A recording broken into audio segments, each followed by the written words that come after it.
If you've seen some of my videos, then you may be familiar or recognize the layout of my room. Some of you know I used to have a I'd rather be fishing sticker right there. I'd always rather be fishing, but I kind of fell out of that hobby, so I guess it just felt out of place with all the fingerboard stuff and all the other stuff I'm into right now. So I decided to change it up, and that is my new work slash film slash fingerboarding spot, which is where I'll be filming today because we're filming a ramp collection video. I mean, for the most part, they're pretty organized. I've got the bigger obstacles up there, rails, wood, the really big ones, and ones that I've either made or the concrete ones that people have given me. And I actually have no idea how many I have, so if one of you can guess in the comments below how many I have from this top shelf right here all the way down to the floor, maybe I'll send you something nice. That means I gotta count all these so I can know who the winner is. So obviously in this video, I'm not gonna go through each and every single one of them. I think I'm gonna pick out about 15 of them, and these 15 are gonna be ones that have a lot of meaning to me, places that I've traveled, like to Germany. I picked up a few ramps there that I'll be showing, so stay tuned. So yeah, I'm gonna start picking them out and I'll be right back.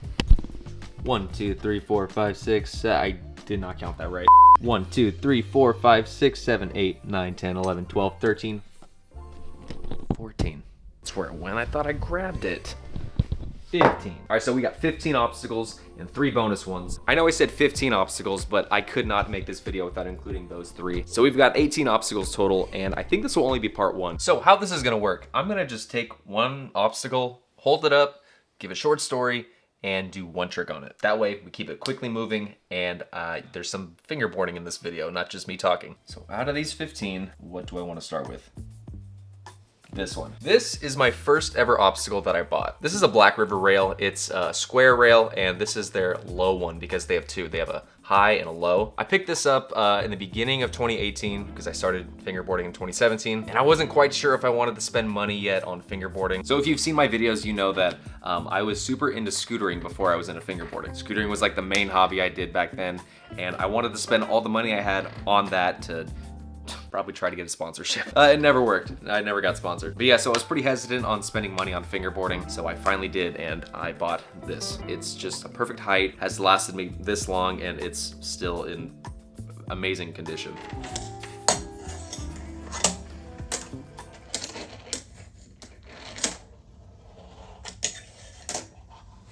Moving on.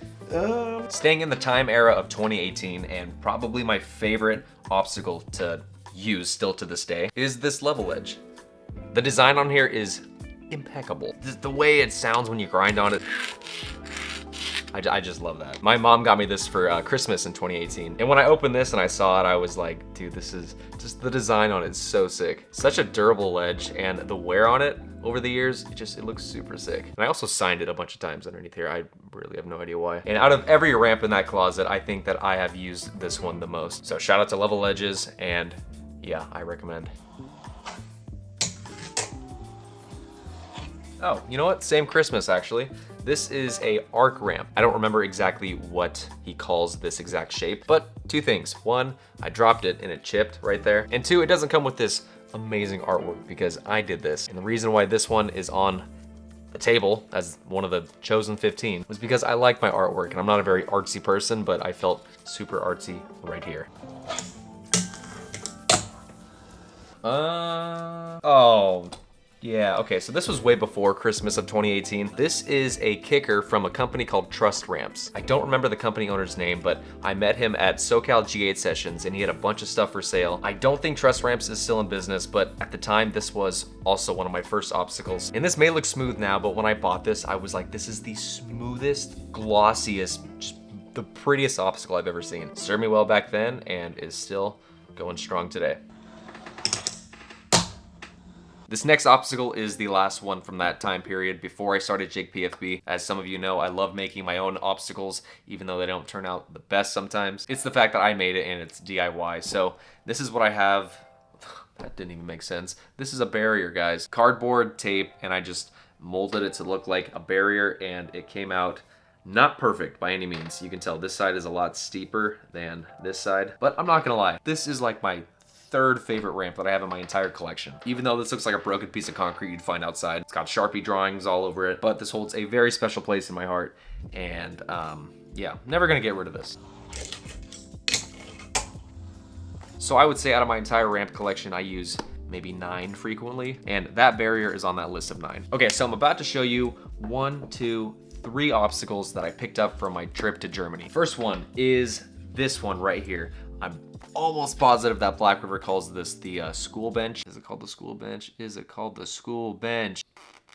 It's called the school bench. I was right. So you can get the school bench on Black River's website, but what's cool about this one, and I don't think you can get this one, this is Black River's 25-year anniversary model. They had this out at Fast Fingers because Fast Fingers was the same day as Black River's 25-year anniversary. While I was there, I just wanted something that said Black River 25 years on it, so that's why I picked up this one. If you're unfamiliar with Fast Fingers, just picture the biggest fingerboard event you've ever been to with like 50 something parks, incredible fingerboarders. And at Fast Fingers, they have the Fingerboard World Championship. And if you think you have what it takes, you can compete for that title. So whenever I see this, I just think of good times, being in Germany, hanging out with friends, touring the Black River warehouse, eating some really good food, and picking up cool obstacles like these.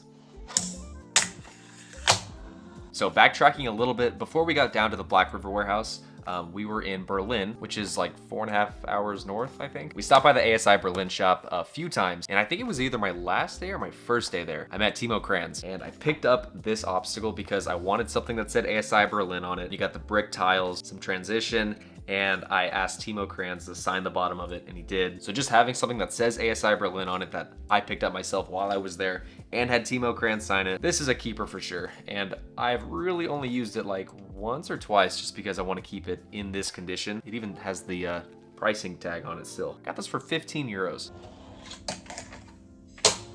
Concluding the Germany trip, I got one last obstacle that really makes me, I wanted to cry when I opened it. This obstacle right here from Black River. I've never owned this Black River obstacle, but the reason why I said it makes me want to cry, a little bit of a backstory, but I packed a pretty big bag when I went to Germany. And while I was there, shopping around, I picked up, oh, it's not there anymore. Again, I changed my room. I picked up this Black River skateboard. Black River graphic on it, and I actually skated it a little bit. Reason why I bring that up is because I bought that while I was there at Fast Fingers, and it didn't fit in my bag. So Ollie, I told him I bought this, and I didn't have room in my bag, so he was like, I'll ship it to you. And I was like, cool, let me know how much, and I'll just send him some money. He shipped it for free. So when the box arrived at my house, I was like, okay, this is a huge box because it's a skateboard deck. So I was opening it, and the first thing that I grabbed, I was like, that's not just the deck. I grabbed this right here. And I was like, he threw in obstacles. I kept pulling them out, and then finally I picked out a freaking Black River Complete. It was a 36mm Complete. I still have it to this day. It's in my closet in there somewhere because I rearranged it all.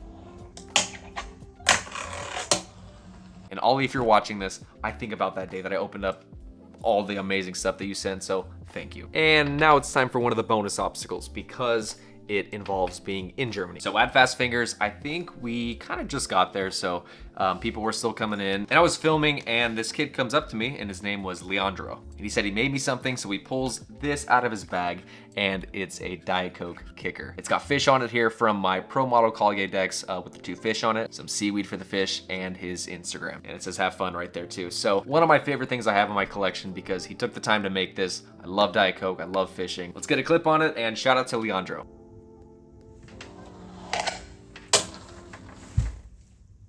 Okay, I've got no more from my trip to Germany. I should have done these in order, I'm sorry, but this one I just want to talk about. So if you've been watching me for a little while, you'll know exactly where this is from. Believe it or not, I made this. Well, kinda. I stirred the concrete and poured it right into my mold, which was a funnel. Made this a few years ago. Video's right there if you want to check it out. But in all seriousness, I picked this one because I didn't really just start my YouTube channel, but I kind of did. So I filmed a video. I made concrete obstacles, and I picked up a funnel and I poured concrete into it, and this came out of it. It was just a cool time, like starting up the YouTube channel and making fun things like this.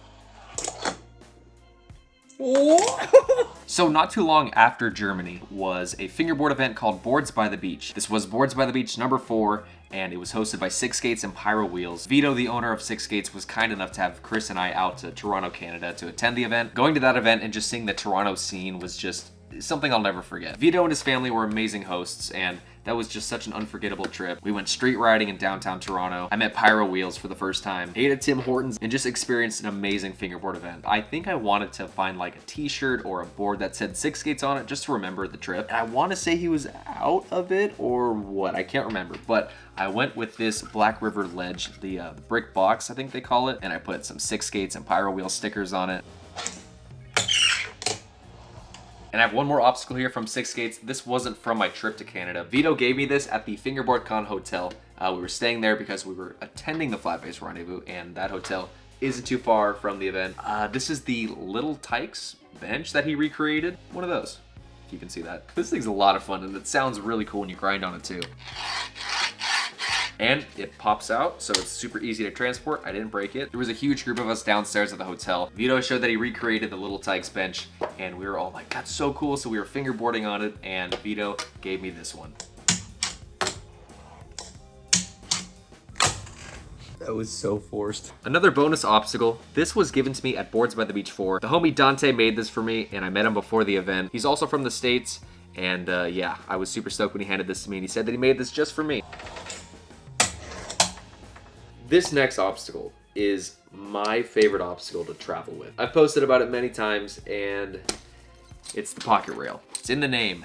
It is a rail that fits in your pocket. There is an Allen key just to get the stands on.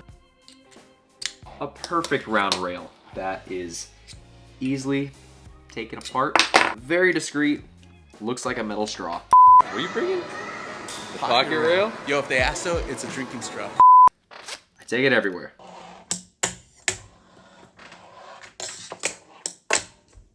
My good buddy Esco_FB, he hosts an online fingerboard competition called Fingerama. I forgot how many people competed in Fingerama 2, but I took home first place. And this is the trophy for it. Made by Wisco Rails right here, a custom Fingerama 2 rail trophy. This is heavy. Like compared to this, huge difference. And I haven't used it too many times because, you know, it's a trophy for first place. I want to keep it in the best condition as possible. I love this, and I would say for sure it's one of my fingerboard prized possessions because I don't think I've won a fingerboard competition besides this one right here. And I'm proud of it, and I love it.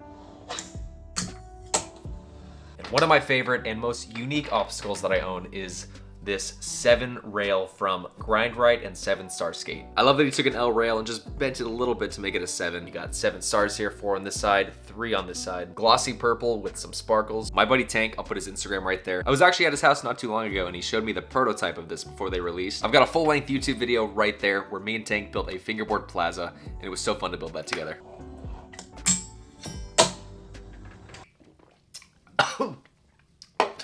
Spicy. Okay, I believe we have one more and then one bonus one. One of the more recent ramps that I didn't even buy it, I was gifted it, is this one. It's from Unique. I don't know what she calls this exact obstacle, like this style, but it says Unique right there. It feels really cool when you grind on it. But the reason why I chose this one to be in the Chosen 18 is because when I first started fingerboarding, the main companies that I really looked up to for fingerboard decks were Kalye Decks, Catfish Barbecue, Unique, Beast Pants, Stacked, Poly, and so many more. But the most recent time I went to Boston was for the Flat-Face Rendezvous and Fingerboard Con 3. I met the company owner of Unique, her name is Mallory, and the ramps that she's coming out with are incredible. And she came up to me and she had this and a kicker. And she goes, choose one. And I went, I'll take this one. It was a really cool moment, and it was right after Chris interviewed her on the Big Spin podcast. Last one, and it's also the last bonus ramp. So this obstacle is so special to me, and I don't just have one, I have a few, plus stickers with my name on it. My name is Ethan. Ethan? Yeah. You made this? Yeah, I made this. Are you serious? And it Yeah, says for my real. name on it too? Yeah, for you. Oh, dude, thank you so much. How long did this take to make? 3 or 4 hours. 3 or 4 hours? Yeah, it's not that long. Oh my gosh. What's your Instagram? I don't have an Instagram, but I have a YouTube channel and TikTok. What is it? It's called Midnight Fingerboard. He'll make a sweet obstacle and sticker slap it, and some of the stickers he actually drew, and then he'll write my name on it, and he'll give them to me in person. I was trying to find this kid's Instagram to properly shout him out, but he might have changed the username or something. You're the best. Thank you so much for taking the time to make these and give them to me in person. These were the obstacles that really caught my eye and just really reminded me of just some good times in my life. And yeah, if one of you get the correct number of obstacles that you think are in my closet, I'll send you something nice. Thanks for tuning in, and if you want to see a part 2, let me know in the comments because I had fun making this.